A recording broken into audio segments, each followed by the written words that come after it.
But yeah, he had a few good ones. You know, what do you think of his stuff with Brock? Because he had different matches with Brock. He beat Brock. Oh god, the one where he got his face fucked up made me laugh my arse off.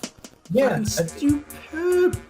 It was like it was all that resentment that we felt towards him in those early years coming to the forefront, because it was just like, yes, just batter him, just fucking destroy him. It's brilliant.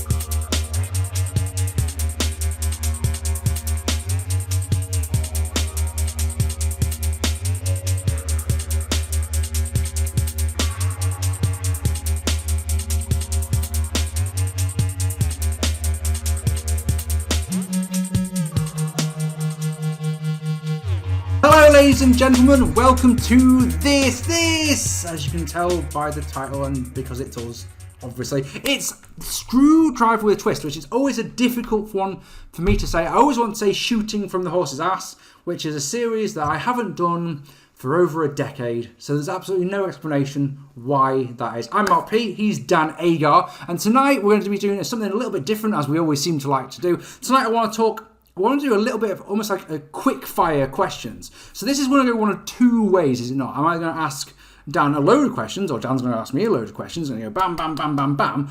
Or when I get a question and go off on a tangent, as we have a habit of doing, and we'll just waffle about one question. Who is it? Is it Kevin Smith? Have you ever seen one of Kevin Smith's Q&As, the film director? He'll in an hour and a half, 2 hour Q&A, he'll answer 3 questions.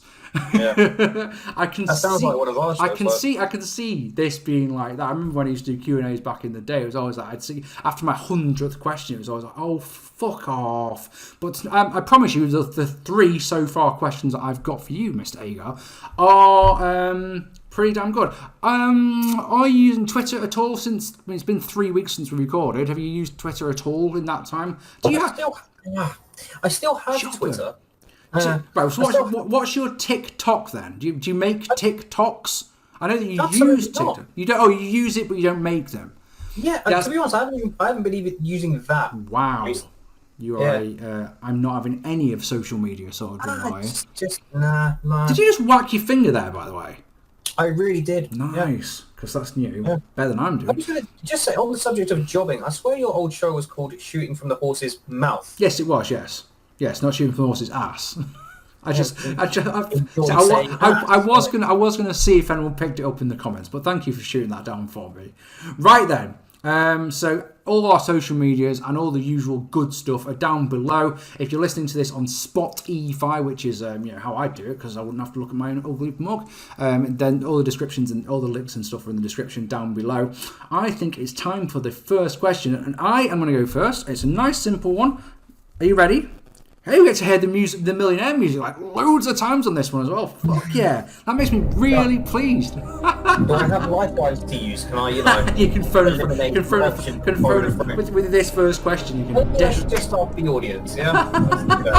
There we go. Well, ladies and gentlemen, feel free in the comments. Please answer these questions as you see fit. I'd always love to know. Our last video had 3 comments, so we were very pleased about that. An all-time record. Thank you very much. So, first question, okay?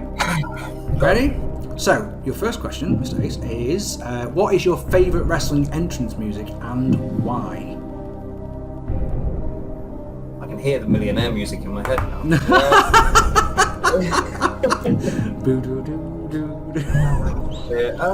I think when you look at entrances as a package, so as the actual entrance, the character, and the music has to fit the character. Of course. Right?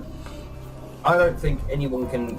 Well, I mean, you will, but I don't think anyone can argue that in terms of a package, the best one was Undertaker. Okay. From the minute the gong hit to, the smoke and coming out, pyro, everything sort of worked. And you just know that. Which is your favourite Undertaker music then? Phenom Taker. So just like the classic, Graveyard Symphony or whatever. Okay, because there's a lot to be said about Ministry Taker, isn't there? Yeah, that music is fantastic. For some reason, maybe that's just the genius of Jim Johnson. He just managed to make it so applicable to whatever Taker's character was at that time. And I think from the minute he debuted, it was just fine.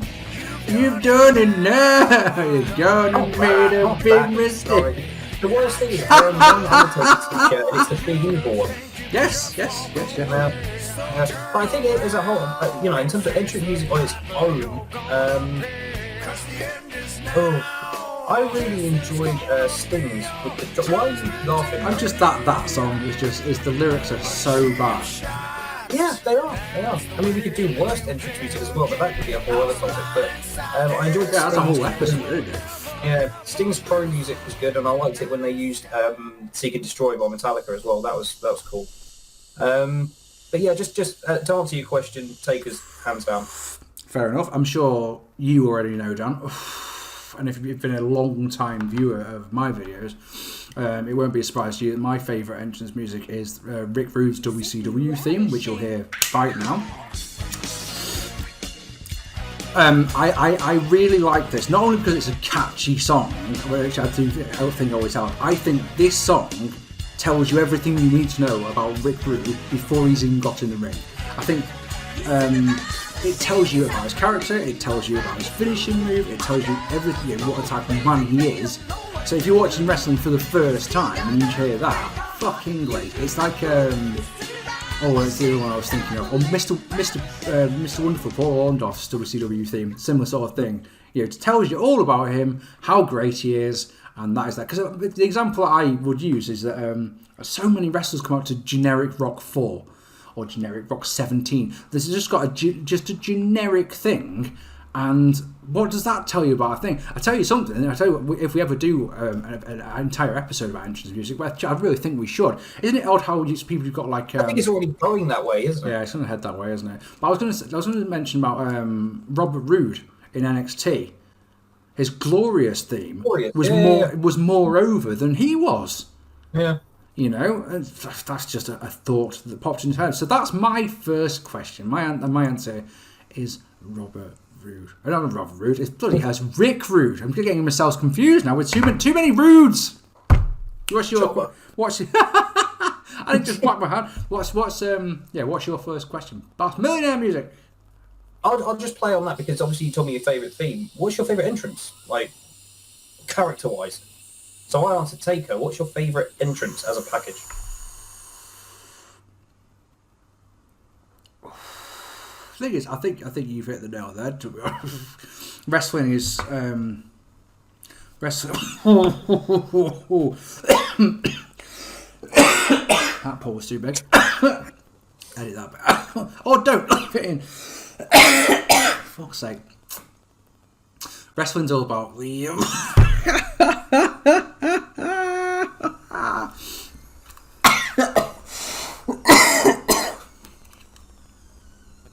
I think we're good.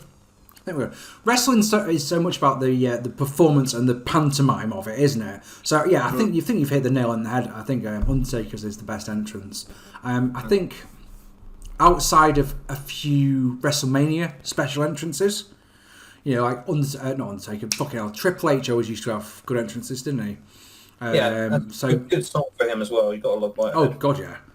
God, yeah. All his tunes, all his Motorhead tunes. Yeah, must say, and My Time was a good one as well. Actually, now I think about it. But yeah, for general week in, week out, you can't go wrong with the Undertaker. Was that your question, or was that just ripping on mine? By the way, that was my question. Fair enough. So if you want to steal my answer, go for it. It's hard to argue with that, in my opinion. I think if you ask that question to anybody, they'd probably have the same answer. Can I have an honourable mention? I think in both terms of entrance and fucking music, you can't go wrong with the fucking Brood, can you? Yeah, that was really cool. Where they came up to the stage, Ring of Fire around it, great theme tune. The Brood go to show that a faction doesn't have to live forever or for a long time to be seared into your fucking mind, but also, Gangrel wasn't exactly Mr. Talent, was he? He was a great character, and oh dear God, he was poor on the microphone. But yeah, seriously memorable. Whereas we always seem to come back to this sort of thing where we talk about the modern, old times versus modern times. There's so many generic cookie cutter wrestlers these days. Anyway, sorry, go on. I was just gonna say, you look at like the different eras in the business, and all of them had their fair share of characters. You had the Hogan Warrior and everything, and then you went on and you had the Attitude Era, and everybody. If you weren't a character, if you weren't original, you didn't get over. That's correct. Yeah. Now, being honest with you, I probably can't name you half the people on the roster, because they're all wrestler A, wrestler B, and whatnot. We were talking about this the other day, and it's just like there's no attraction to the character anymore. Well said. Yeah.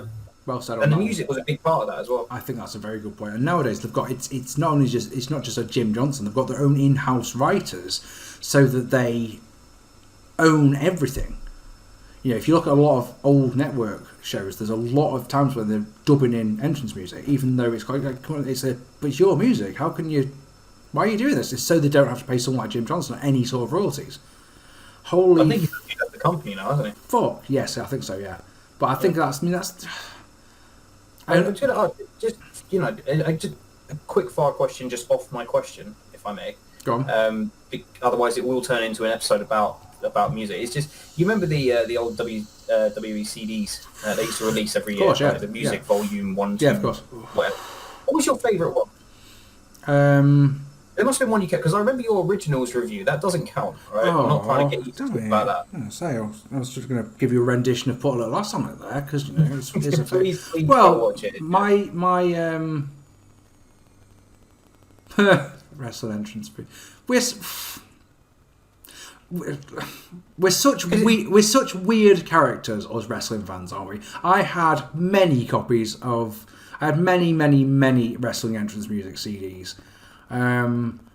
And you'd play them, and if your mates came around, you could put them on shuffle, couldn't you, and play guess the person. Yeah. Tell you something, if you ever had a fucking girl round, you fucking hid those CDs away, didn't you? My favourite one was the Anthology CD, which is the 3 CD set.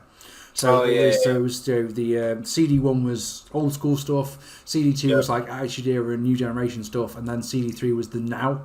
That came out, I think that came out in 2002 or 2003, and that got a lot of playing, because that was around the time where my friends and I were just learning to drive. So we were out going on big ass road trips, and those CDs got heavily played around that time. Yeah. Oh yes, ladies and gentlemen, let us know your favourite entrance music. Let us know why in the comments. I'm intrigued, always am. So, ready for my next question, boss? Go for it. So this is the one that's been, because I've been thinking about this recently, and I'll tell you, I can, if you want to have if you need time to think about it, I can tell you what my examples are, where this score came from, if you like. So I want to know wrestlers that back in the day you didn't rate, and then you've changed your mind on. So like I say, if you need time to think about it, do you want me to just tell you mine? Yeah, go for it. So recently I saw a picture of fucking Nathan Jones. Now, trust me, he is not the one that I thought was underrated. But what got me thinking? I was thinking around the time that Nathan Jones came along. So we're talking like 2003, aren't we? And I was thinking about how you had people like him, and you had Heidenreich, you had Gene Snitsky, you had Matt Morgan was in the Fed for a while. You had quite a lot of big men came along, and they were all to a man fucking terrible.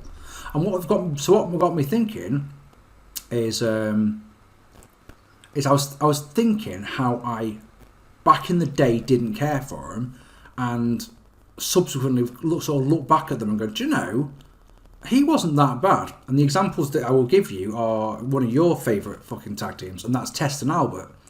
So both of them at the time, I would just go, do you know, I don't give two shits about Test. I don't give a flying fuck about Albert. In the matches that they had, I'm not going to say that I didn't enjoy their matches. You know, Fully Loaded 2000, which is one of our go-to shows, they're in the opening contest. It's one of the best openers you'll ever see. It's fucking brilliant. But they're the example. They got me thinking of just two big dudes who I didn't give two fucks about at the time. But looking back at them now, you go, God damn, that could definitely work. Albert is massively underrated, especially. And the other reason I got thinking about this is I watched Test versus Brock Lesnar from King of the Ring 2002 about a week ago now, and sat there going, this is fantastic. What a brilliant little hidden gem of a match that is.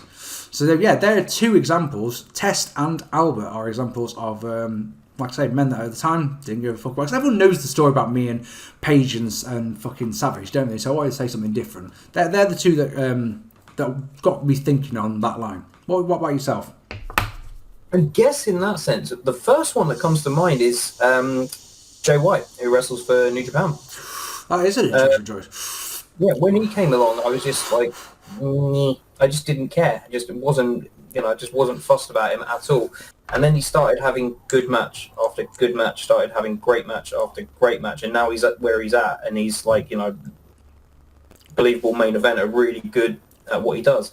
So now I've just got just sort of like an interest in his matches now, and he's probably the first one that comes to mind. In terms of maybe more globally, I'm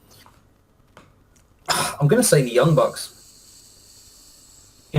When they started, I just didn't care. It was just, it was all... Did you see them for the first time in TNA? Yes. No, Ring of Honor, I think. Ring of Honor. Something, or PWG, one of them. I don't remember.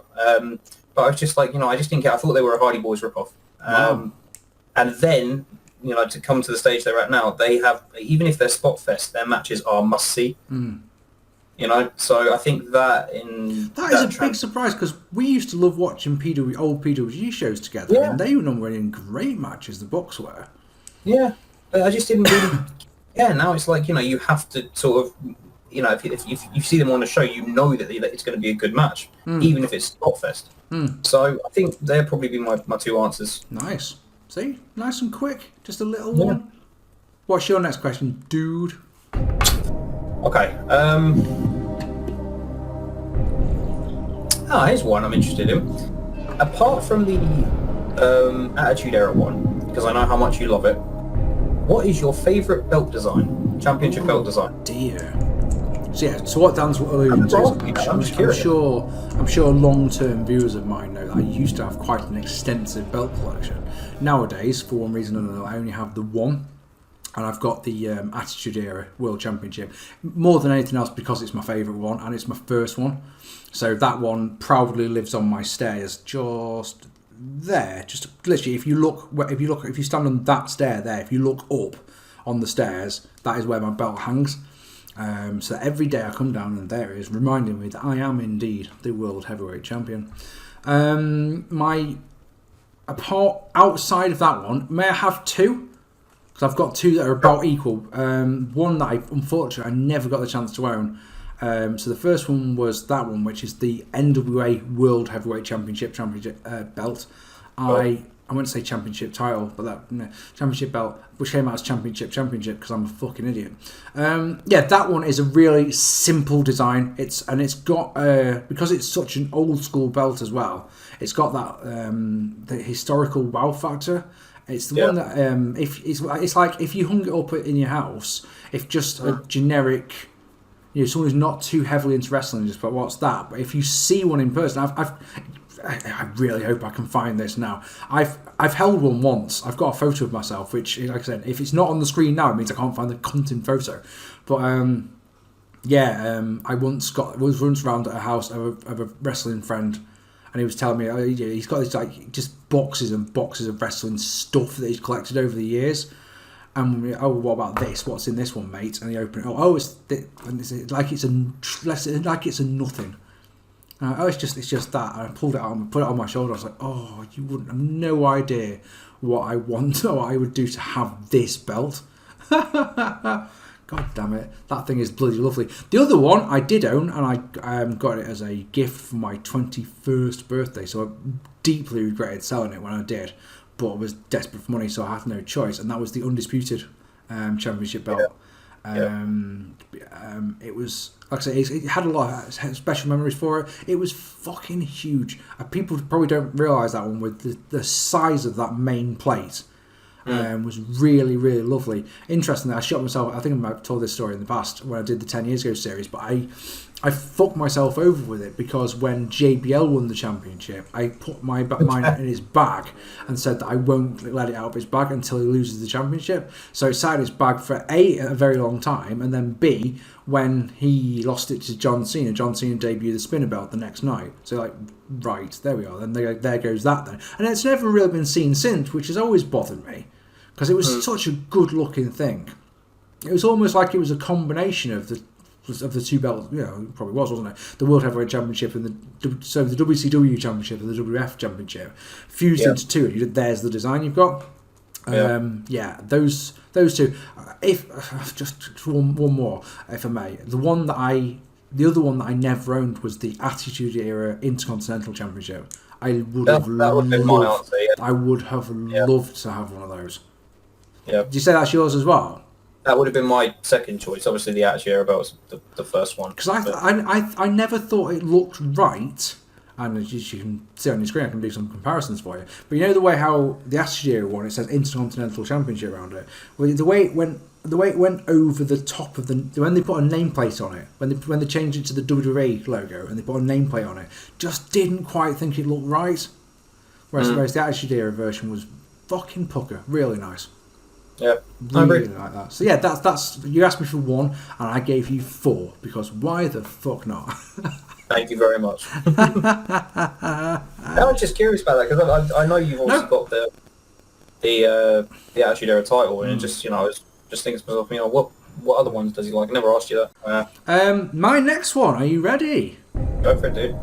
What is your favourite submission move and why? And I've put in brackets just in case. It doesn't have to be a finisher. It can just be a submission move. Any submission move. What was it called? Was it cattle mutilation? Cattle mutilation. Daniel Bryan's one.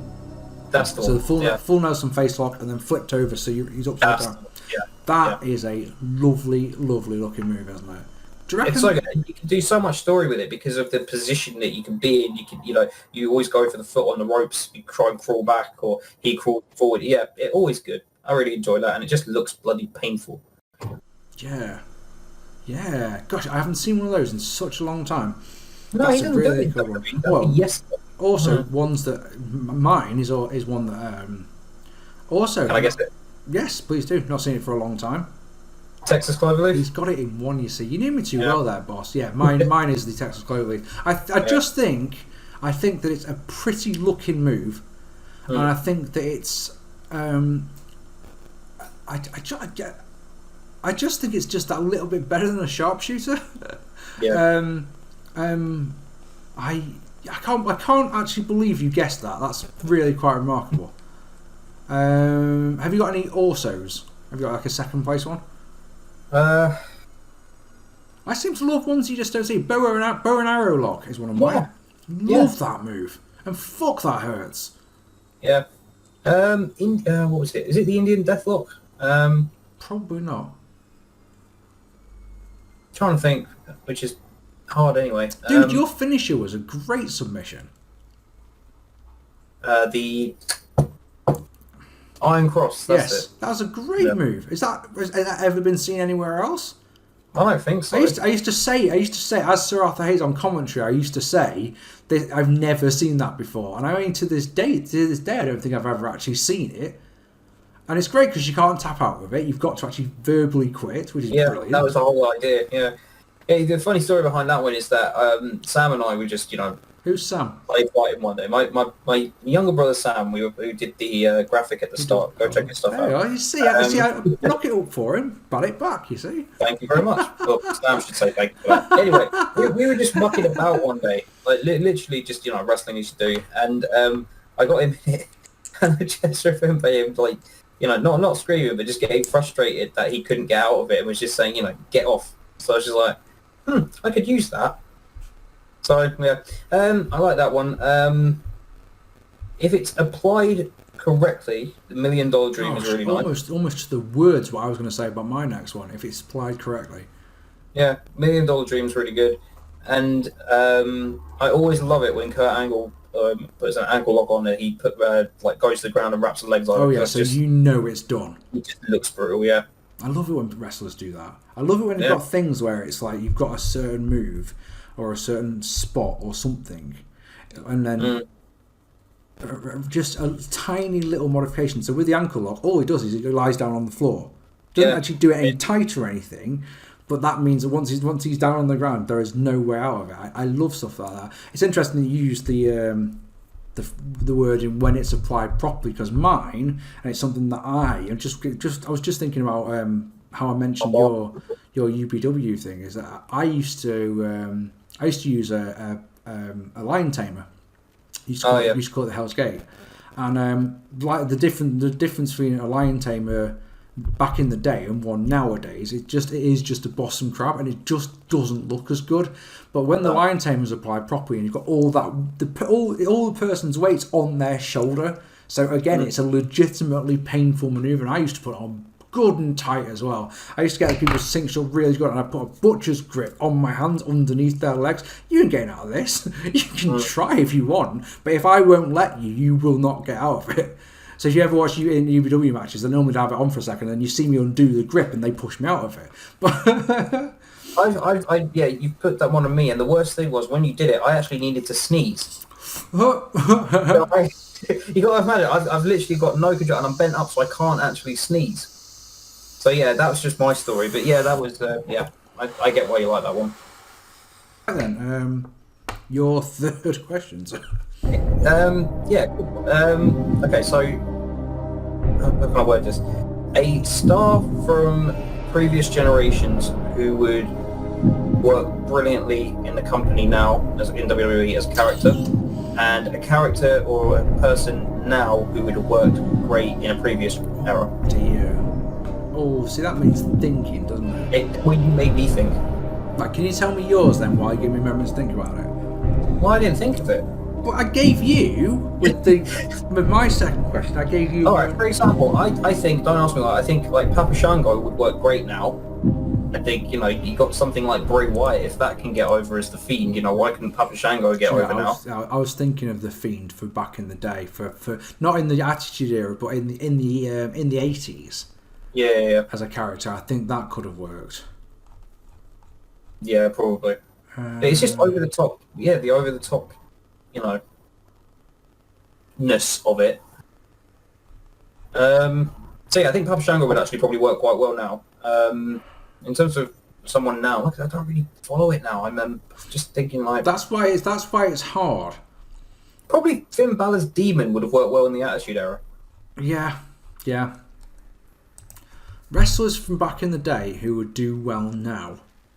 Or yeah, who would just their character would be absolutely fine with the current product. I mean, I don't know. Sometimes goofy at times, and it's so scripted. Some of the stuff they do, like we were talking about the Money in the Bank matches from last year, where they went into like Vince's office and that. Yes. And it was like different skits throughout the match. It doesn't become a match; it becomes almost a skit of sorts. Why are you reminding me about that again? It was bad enough at the fucking time. Someone from back in the day who would still be right now. My first one that I'm thinking of is Kurt Hennig / Mr. Perfect character from the early 90s. Just because the fast-paced, heavy bumping style that he was so good at is just considered normal nowadays. Put him in the ring with AJ Styles. Exactly, that's what I'm thinking. So I'm thinking in a time where work rate and the actual in-ring ability is so damn high, I think someone who can actually go in the ring would be the most perfect fit. No pun intended. Jesus Christ, Mark. No, would be the perfect fit. Have a word. I think basically, if you're going to take any wrestlers from back in the day, I think the ones who would succeed now have got to be able to work. So the slow, plodding, methodical wrestlers you got in the 80s just wouldn't wash today. The pace of the matches nowadays is so fast. Saying that, so someone like Mr. Perfect, not only would he fit in right now, but he would, in a few years, would be like a 5-time champion, because that's the way it works nowadays. Yeah. Back in the day, he wasn't ever the world champion, whereas nowadays, like I say, he'd be multiple-time champion.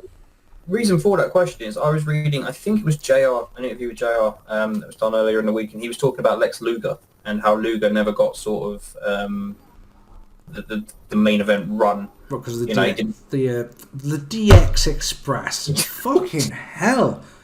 Two calls. The Lex Express. Yeah. The D-Lex Express. Damn. Yeah. But how he never got over in the main event, and I'm in the main event picture, and I'm thinking to myself, like, okay, if he was around sort of now in the same character, would that work, or is it just too corny? But the thing is, WWE right now is thriving off being corny, so it probably he could have probably worked there, but I don't know. It's just that's what sort of triggered the question. Interesting. Yeah, I'm struggling with both of it. Both sides are outside of Mr. Perfect. I'm struggling. The Fiend's the only one I can because if you go back to the new generation and before that, a wrestler from now would have to be fucking massive, wouldn't they, to get over to even have a place on the roster. So I mean, I know it's just been released as of this recording, but sort of like Braun Strowman would probably have fitted straight in because he's massive. Yeah. Who else is big? Lashley would probably be, main eventer for years. Because look at someone like Junkyard Dog. I mean, he had all the charisma, didn't he? But he wasn't a massive guy compared to someone like Lashley. They're two examples I can think. Like I say, it's someone from the back in the day would have to be able to work. Someone from now needs to be able to work at a slower pace. But look how big. Because it didn't even need to fucking talk. Because we had so many managers back in the day. It doesn't matter about how good they are. I mean, Lashley's not exactly the greatest guy on the stick, is he? Let's be fair. Yeah, great question, that one, dude. Let us know in the comments what you think. Now we're going to go to Twitter for my next one because I asked the fans and we had a few questions. So Dan, I would like to know, but more importantly, Shady95, which is at RickE1995, asks, has your opinion on John Cena changed over the past few years? Which I think is not only is a really good question, but for a quickfire, go. No, not really. No. Just think, fucking hate this guy. Yeah, I probably should have said. So, what is your opinion on John Cena? Not just has it changed? Well, no. To answer it, no. I think he got out of the business everything that he possibly could. I think he left when it was the right time for him to leave. There wasn't anything else for him to really do. Gotcha. He feuded with current guys. He feuded with guys from the past. He did everything he needed to. There's nothing else that he needed to do in the business. I as a performer, I don't have a problem with him. I know everyone pokes fun at him for being sort of the Fruity Pebble cartoon character and stuff, but when it came time to work, when he needed to work, he would work. Pebbles. What's your favourite Cena match ever? Jeez.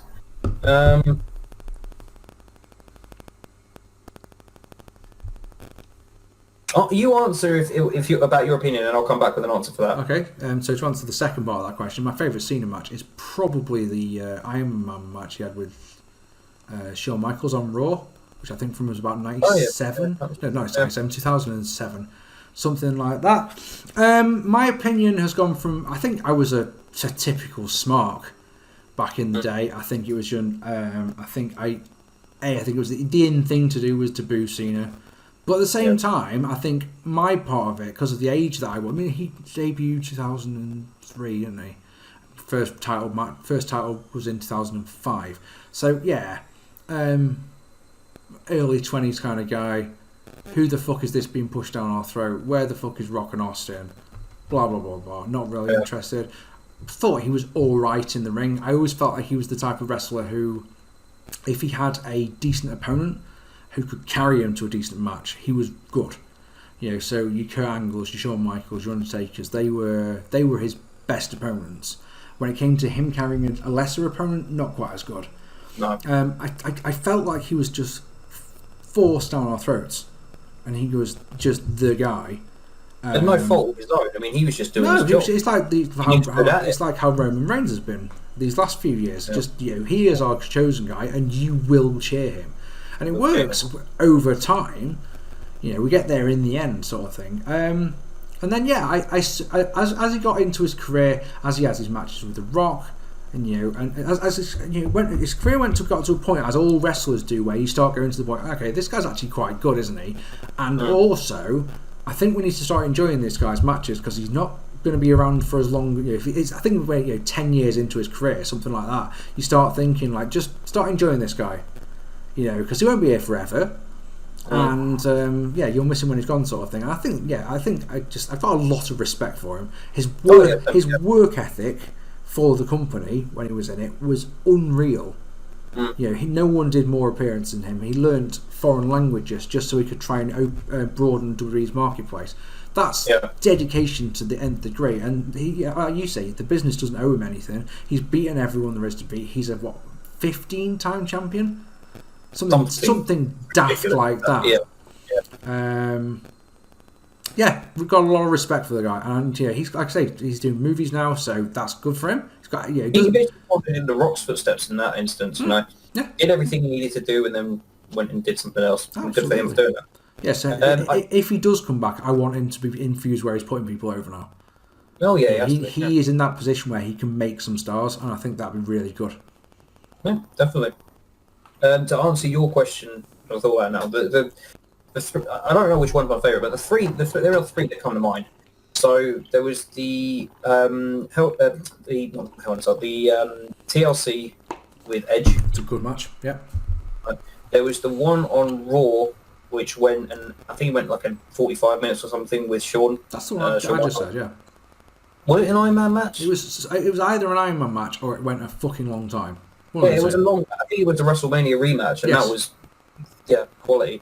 And the other one was I liked the I Quit match he had with JBL. Oh, okay. That was in the summer of 2005, wasn't it? Wasn't the WrestleMania one, no. No. It was the one after that, so his defense, and it kind of got JBL putting him over, and it was quite brutal, but it was an enjoyable watch. His stuff with The Rock was alright as well. They didn't need to have a second one. I mean, once in a lifetime. No. That was wank. No, the first one was alright. I'm saying that when they announced they were going to do it again, it's like, you fucking lied to us for a year. Don't do that. No. Don't do that. But yeah, he had a few good ones. What do you think of his stuff with Brock? Because he had different matches with Brock. He beat Brock. Oh god, the one where he got his face fucked up made me laugh my arse off. Yeah, fucking superb. It was like it was all that resentment that we felt towards him in those early years coming to the forefront, because it was just like, yes, just batter him, just fucking destroy him. It's brilliant. Yeah, loved it. Yeah, glorious. Yeah. And in the main event, John Cena defeating Brock Lesnar in a good match. This was an interesting one. This was interesting. You see, I really don't like John Cena, so watching John Cena get the living shit kicked out of him makes me mark out. That's just a simple fact. Cena busted open in the first, 30 seconds from an errant elbow shot from Brock Lesnar. Brilliant. Blood everywhere. Cena and Lesnar's busted open. And then the finish, man. I didn't like the finish. Attitude Hero. See, on the brain. Attitude Adjustment on the steps gets the win. And it's just like, oh... Wrong man won, in my opinion. My good friend Danny Ace completely disagrees with that, but he's a moron, so, what can you say more about that? Anyway, so that's my fourth. Your turn. Should we do one more? Well, I was going to say, you had one from Twitter that you was asked to you, so do you want to take that one? I don't know how long we've got left, and how... Okay, I can try and incorporate two questions for the price of one, if you like. Go for it. Okay, so I've been asked by Overlike Rover, who is at Overlike Rover IS, would love to know more about Mark P's time in the wrestling business. So, of course, being a Twitter user I am, I've actually seen that because this came in 4 days ago. So, I've had quite a while. I've seen it. I've seen that question a couple of times. So what I wondered is it possible to sort of try and incorporate that into? Would it be a good idea, I should say, to incorporate that into a question where we both talk about our day's training, because we've both done wrestling training quite extensively, or do you think that's an episode in its own right? That is an episode in its own right. Okay, so I don't know if there's a short version of it. How much do you know, Dan, about my time in the biz? enough to be able to ask you lots of questions about it. Good. All right. And so my first foray and my first ventures into the wrestling business, actually as a participant, I'd done wrestling training in 2010. But we'll talk about that if we do an episode about training. I'd love to do that. I'd also like to get that's the type of episode where we need someone like Bobby Cash. Or we said, do one with an episode. What the fuck's an episode? One with a guest. Is what I was trying to say. Fuck off, Jesus Christ, that's terrible. I went to Future Shock in 2011. I went to GPW, which is Grand Pro Wrestling, in 2012. And I thought a couple of times I'd love to give, because I used to do the commentary in UBW as Sir Arthur Hayes, for those who don't know. And I always thought I can talk. I'd like to give being a commentator a try. So I got in touch with a guy who ran GPW at the time. His name was Johnny Brannigan, and just said, look, what would I have to do to get a tryout for a commentary gig? If you want to know what I sound like, this is what I do. So unfortunately, I had to send him some fucking backyard matches, which went well, obviously. But I didn't really think anything of it until I got an email saying, right, you've got a tryout, but you're doing it on a show. Which was those, right, so you get a baptism by fire, don't you? So of course. But sometimes that's the best way to do it. Yeah, of course. I wouldn't have had it any other way. Wouldn't have it. Big show. A lot of people there. My co-commentator that day was one Bobby Cash, who you've seen on the Cashing Out, Marking Out series. Cashing out. Cashing in, Marking Out. That's easy for me to say. Series. And he was very, very, very good. He was very, he calmed me down a lot because I was so nervous about doing this and fucking it up. Just was so frightened about fucking it up. It's one of those stuff. It's been recorded to go on the DVD. If it's crap, it just won't go on the DVD. It's that simple. But I can't remember any of the matches now, I'm afraid. But I did like the first match. I did the opening bit and it all went well. Did the first match, and then while there was a segment going on in the ring, Bobby turned our mics off and just went, "Dude, you need to slow the fuck down. You're talking way too fast." So yeah, he was fucking great for that. And I did. Sorry, I just thought of something. I just need to go on, please do. Ask you something, because you also spent a bit of time as a promoter. As a promoter for my. You did Oh yeah, we did. Yeah, that's 2 years later, isn't it? I was going to come to that. Okay, if you're going to come to it, it just made me laugh. I will be coming to that one. Don't worry. Just because the cheap plug opportunity has got to be taken, I'm afraid. If you could just somehow incorporate that footage into the video. Of course. Yeah, I can do that. Well, yeah, that's a given. Okay, so I worked for GPW for just over a year. I think I called maybe 7-8 shows of theirs. Interestingly, we started up on the balcony above the ring, and then after 3 or 4 shows, we got moved to ringside, which was good because it meant that we could have spots happening around us, which was fantastic. And it also meant it's good to be part of the crowd. It meant that we also my colour commentator guy and I, Bobby Cash, got the ring announcing gig. So me and Bobby, and I'm sorry, I can't for the life remember the guy's name. I just cannot remember what his fucking name was. But me and my colour commentator would all come out at the start of the show and we'd stand in the ring, which is always a cool little experience, wasn't it? And it was one of the things I loved about GPW is that the fans booed me every fucking time. Every single show when I was introduced got booed. Right? I got booed every single time, and I loved it. Obviously, I was going to say I would pretend to be all cross and like, come on, what have I done this time, sort of thing. But inside, I was marking out so hard every single time. We got in UBW when you were in the role of the face. Yeah, I was the good guy. I still got booed. And you just get booed. I had a match with Crusher J, who was I did an open challenge, so it's UBW versus any SNW wrestler who hadn't wrestled for us before, and I come out, so I'm representing UBW in front of UBW's home fans, and I still fucking got booed. That's how fucking good a heel I am. Everyone hates me, which is great.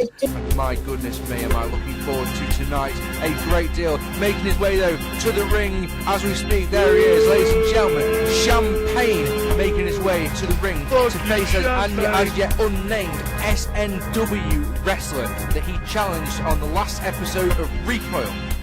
You have this natural magnetism for heat, you know?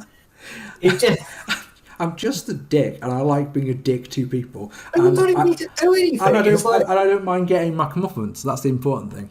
So Bobby Cash and I got the gig with Great Bear Wrestling which was a really good time because whereas GPW existed in its own sort of own little bubble, so there's GPW and there's no other wrestling out there. That's how GPW works. Where with Great Bear, I could say to you, it's Josh Burden versus T-Bone, and this match happened. Believe it or not, this match happened about 2 months ago at XPW, for argument's sake. And you can guarantee that Josh will be wanting his rematch tonight. Something, or looking forward to getting revenge tonight, or something like that. Great Bear was a fun promotion, and so we Bobby Cash and I had a lot of fun. Calling the matches with both Bobby and my other guy. I think his name was Phil. I'm going to call him Phil. Fuck it. The thing with Phil is that we what I did is I went back and watched a lot of Monsoon and Heenan commentary on matches because I'm just getting ahead of myself because I wanted to see the way. That's where that came from. I wanted to see how they interacted. And what I realised was one of the things that Monsoon's really good at is he sets up lines for Heenan, constantly peppers them throughout the match. So you're thinking to yourself as a lead commentator, you're thinking, what can I say that will get the right reaction? Constantly doing that, and if you can find that way of bouncing off each other. So I'll say something that is obviously going to be contradictory. Or if I say something that, I think this guy does this, and the comic letters, you like blah blah blah. You're a god, inferring that I'm an idiot. So that sort of thing was always really good fun. Bobby took it to the next level though, because he started developing his own character, and he had little things like there was a character called Dangerous Damon Lee (DDL), and he had this gimmick where he if he did a suplex in a match, he'd go, and that's one. Yeah. And so Bobby Cash got a whiteboard that he put next to him during DDL matches, and we'll put a little one on the thing. And if he did a second one, that's two. And he's holding up two on this fucking great big. But it was so fucking fun. It was so much fun. We saw that's kind of like what it should be. Wrestling, regardless of what aspect of it you're looking at, it should at the end of the day. It was so much fun. It was so much fun. I loved doing both of them. But the problems occurred were that GPW was about a 2-hour drive away from my house, and the way because I didn't have much money back in the day, the way I was able to go to shows was basically take a car full of people, and if everyone gave me a fiver, there's 20 quid's worth of petrol. And where we lived at the time, we could get to pretty much any show we wanted to go to on 20 quid. So I was taking a car full of people to GPW, but I wasn't getting paid, and that after a while, with some gentle coaching by certain individuals, made me just go to Johnny and say, I need fuel money at least, or I need to bail. So and he wouldn't give me any. He wouldn't give me fuel money at all. So I handed my notice in there, and they're like, "Tonight's my last show. I'm sorry, I can't afford to keep doing this," because. But what it really was is that Bobby Cash and I had a falling out during the Great Bear days. I used to either have a joint or I'd have a pint of cider before shows, just to calm my nerves. And on this one particular show that we did in Sandbach, Bobby said to me, "Look, you don't need to do that. You're good enough without it." And I was like, "Yeah, you're actually right. Cheers for that, mate." Did the show without alcohol or smoke, and I was crap. I was really, really, really bad. Just kept tripping over my words. It's the worst show I did by a mile. And I used to do a video here on YouTube after every show that I'd done, say I did this and I've done that, and I like this bit, I've fucked up this bit. Little things like we had Lee and Jim Hunter, the Hunter brothers at a Great Bear, not a Great Bear, a GPW show, and they'd never performed there before, and I really wanted to put them over. Like, this is a fucking great tag team. They really, if you know your stuff, you've seen these guys before, and you know how good they are. Dickhead Mark got the wrong brother wrong, didn't I? So I called Jim Lee and Lee Jim all through the match, and I realised as they hit their finishers, like, oh fuck, I've been calling the wrong one. And so that was shit like that where you're just like, oh man. But again, you learn from it, and it gave you that experience that you'll always have, and you can take away from that positive as well. But most so that was I'd have things like that, but this time I just was tripped over all my words, and so I did a vid like I say, I will do a video after every one. And on this one, I said that story that I've just said there. Bobby said to not have a thing, and Bobby took exception to that on the video because he thought that I was blaming Bobby for my bad performance, which is not how it was meant to come out at all. It was like I said, I normally had a smoke. Bobby said don't, and I was like, yeah, it was all on me going, yeah, I fucking won't. You're right, I won't. So we had a big falling out, and then so that meant, because Bobby was the ring announcer at GPW, like I say, that meant there was tension backstage that I really didn't like, and because Bobby trained at GPW, I was never going to go, I need you to fuck off. So I was just like, look, I'm going to do the right thing. So I was already thinking like 3 or 4 shows out, like I don't think I'm going to be doing this for much longer. And then like I say, I asked to be paid, and then I wasn't, because we got paid at Great Bear. That's the important thing. It wasn't much, but we got paid at Great Bear. Didn't get paid at GPW. So by the end of the 2013, I handed my notice in, and I thought that was it. And then I didn't have anything to do with the business for about a year. But in between, and this is where Dan was going earlier on, I got talked into doing a charity wrestling show in a little town called Congleton, which is the town that I grew up in. It's about, if you imagine Manchester's here and Birmingham's here, Congleton is bang in the middle. Right in the middle, so it's a commuter town. No fucker works there. Yeah. Lots of people live there, and we got convinced to do a charity wrestling show at a church that my mum goes to, and that a girl we used to know went to, and they wanted to do a charity wrestling show. And Muggins here got basically roped, because I used to know a lot of the Brit Wrest guys. I knew the promoters, I knew the wrestlers. I got roped into doing the majority of the work. To put on this show, and if you ever see, you see like here, my hair's grey, like there. That wasn't the case until the day of this show. I used to have, brown coloured hair, whatever, and literally the stress of it made me start going grey. So it was, thank you, dude. So it was the wrestlers did it for free, because that's what they do, but they still need fuel money, and the ring hire cost X amount of money. So we knew that if we get X amount of people through the doors, then we at least break even, and we'll put on an entertaining night for the people who came. We found out there was like it's called Party in the Park in Congleton. They have it every few years, and they have this massive concert in the park in the town. And we found out after we booked the church hall and got the wrestlers in place and everything was all in place, Party in the Park was announced for the same fucking night. So we just went from a potential audience of hundreds to a potential audience of tens, and then a potential audience of ones. In the end, I think there was 60 people there. So we broke even, and we made a bit of money to give to the charity.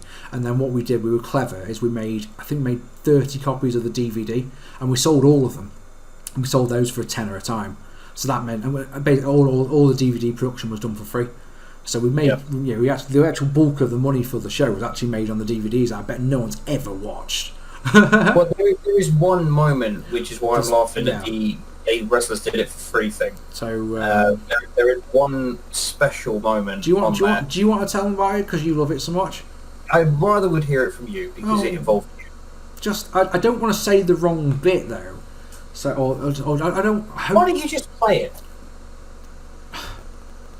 Yeah. Good way of doing it. This happened.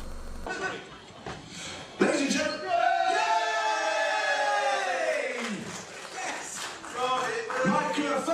microphone.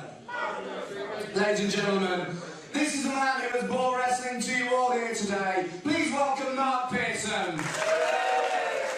Thank you, Mark.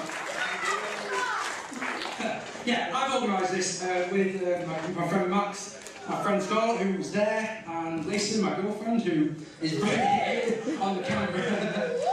Basically, I want to just say thank you so much to all of you guys for coming. I've not slept for weeks because I have visions of coming out of there and there being one person in the crowd. So all of you guys being here is awesome. But more importantly, I want to thank all the wrestlers. You see, every one of those wrestlers tonight has given their time for free to be here tonight, and that is just absolutely fantastic.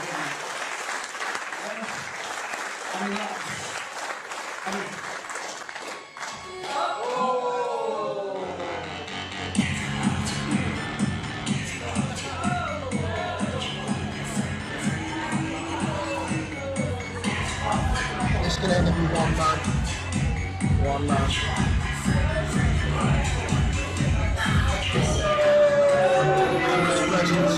Mr. Dave Ray. Ladies and gentlemen, please boo Dave Ray!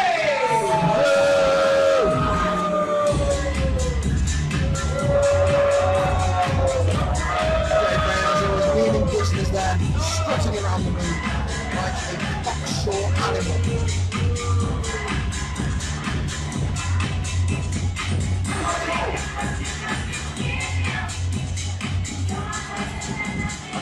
I'm just one moment. Excited. No one said anything to me about being here for free. Dave Rain doesn't do anything for free. Dave Rain didn't even do your mum for free.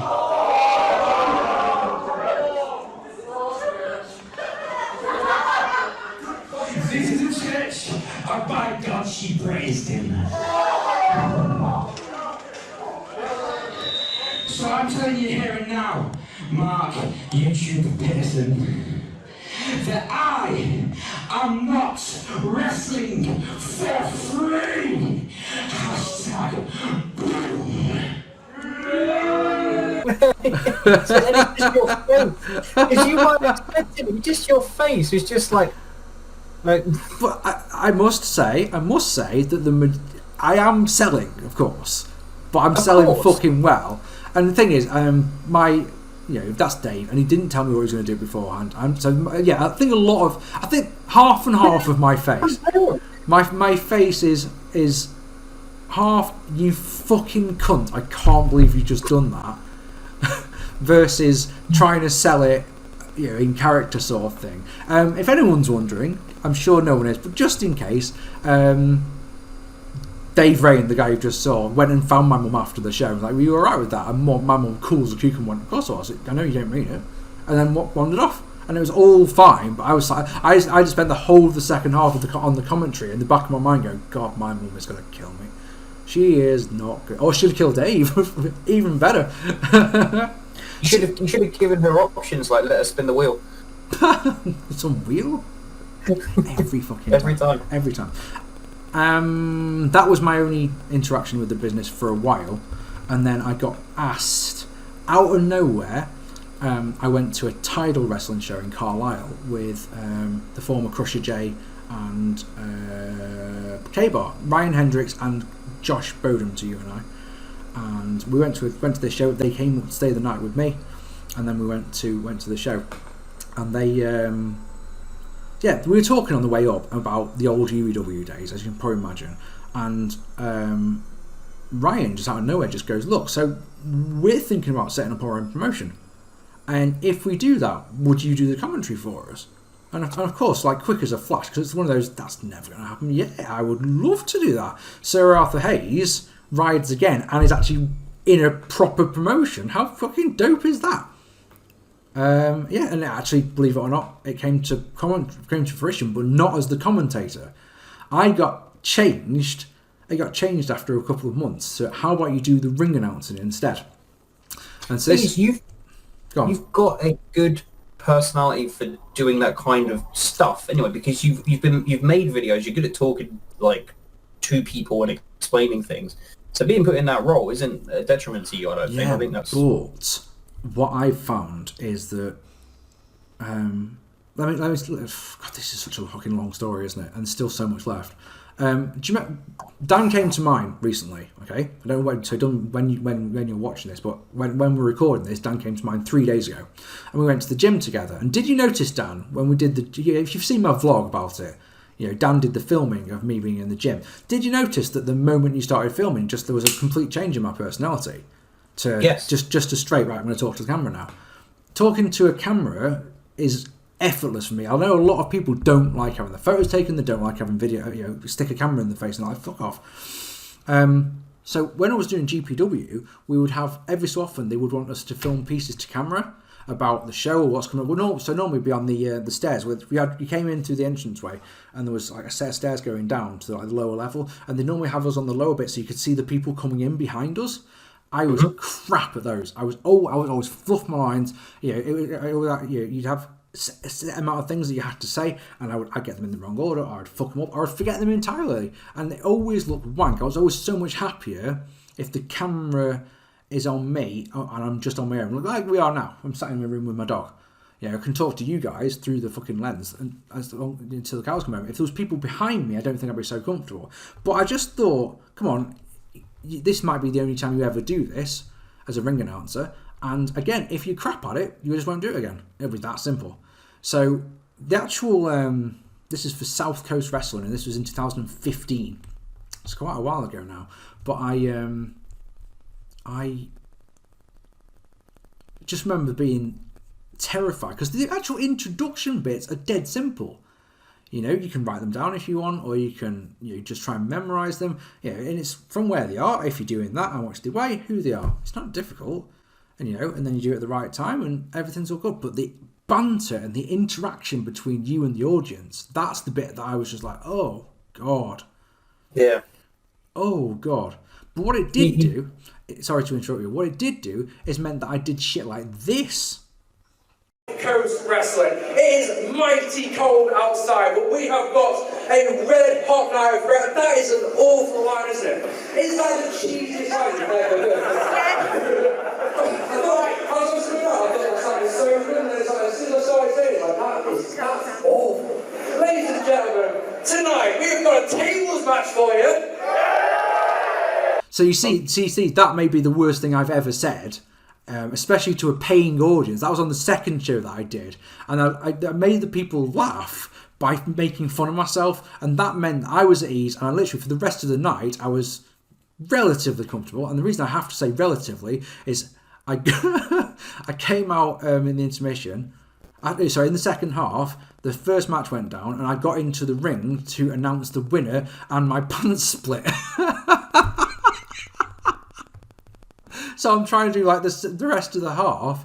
Like I'm trying to introduce the next match holding my pants together, and then I have to go backstage trying to find anyone. Has anyone got some smart trousers I can bench? When no one has, I have to put in the jeans that I was wearing to drive down to the show, just because I've got no fucking pants. Ladies and gentlemen, I think it's fair to say that jobber. Captain Jobber over here. It's the only word we can really, associate with you at this point. But no, you've had your ups and downs in the business, but you've taken away from it in either constructive ways to improve yourself, depending on what role you've taken. And I've got all the respect in the world for people who can do it for a long time, because, I really struggled with it at it's first. It's a tough business to do well in. If you've got that natural, the commentary was easy. Commentary was effortless, but God, I would have pages and pages and pages of notes about every wrestler. And if it was in GPW, for example, it was like pretty much every feud they've ever had. If they've won championships and when and what show. Notes. I thought you can never be too prepared. With the ring announcing thing, it's all about reading the room. So you can't make notes for it. You've just got to go on the fly. And like I say, it terrified me. Absolutely terrified me. But at the same time, I'm so glad that I did something that's so not very me. Yeah. And then, the rest of my time in the wrestling business is all about wrestling training, which we'll talk about on an episode another time. I should just say, just while we're on this topic though, you see how I've got this bullshit thing here? This is because, and this is a bit of a spoiler here for you, I've been asked to play a general manager in a wrestling promotion that's starting up soon. I was asked 3 months ago, which is why ever since I've been growing my hair out, because I want to be an absolute arsehole heel general manager. If this happens, and it will involve cutting promos to the crowd, which is again something that absolutely terrifies me, if it happens, there's no guarantee it's going to happen at all. But it's just that so I've been out of the business for a few years, and here I am again, contemplating getting back in. I think it's wonderful though that a new company starting up wants you to just be yourself.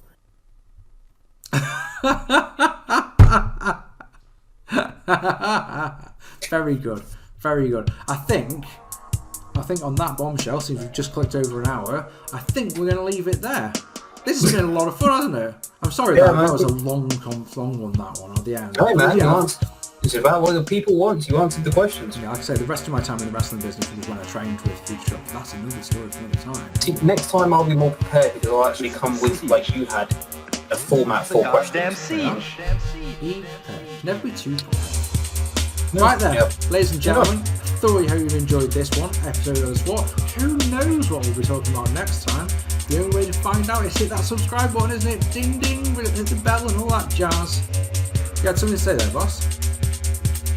No, I was just saying that I know what we're going to be talking about next time. Yeah, you know. Yeah, he knows. You guys have to wait until next time. Unless this is the future, then you already know. No, I think I've earned my right to put you on the spot next time. So we'll... Right, we'll put you on the spot. One of them. So, all our social media is down below. And, thanks for watching. And we will see you all very soon. Take it easy, guys. Come on.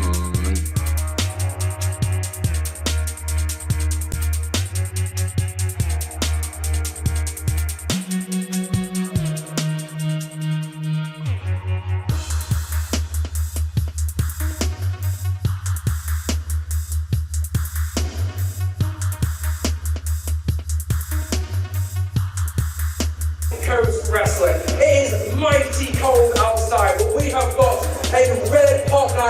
That is an awful line, isn't it? It's like the cheesiest line I've ever heard. I feel like I was looking around, I thought it was like so good, and it's like a single size thing. Like that's awful. Ladies and gentlemen, tonight we've got a tables match for you. Ladies and gentlemen, tonight the Lion Kids in the building. Ladies and gentlemen, in tonight's main event, the one to watch trophy will be on the line. Let's go, Bonus! Let's go, Bonus! Let's go, Bonus! So, are you guys ready for some wrestling? Yeah! Right. I said, are you ready for some wrestling? Yeah. Ladies and gentlemen, our opening contest is scheduled for one fall. Introducing first.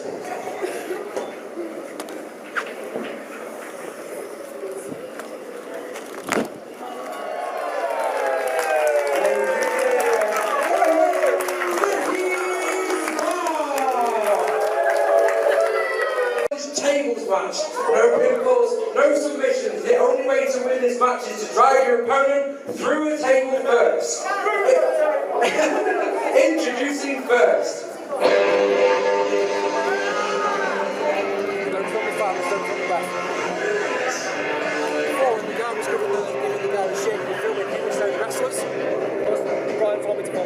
Did he? Oh, balls and moved over.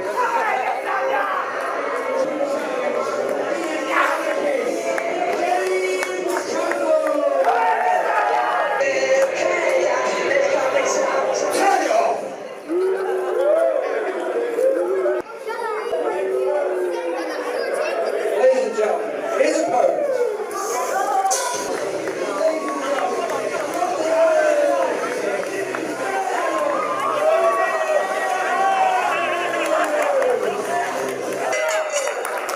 Ladies and gentlemen, the winner of the match, James Castle!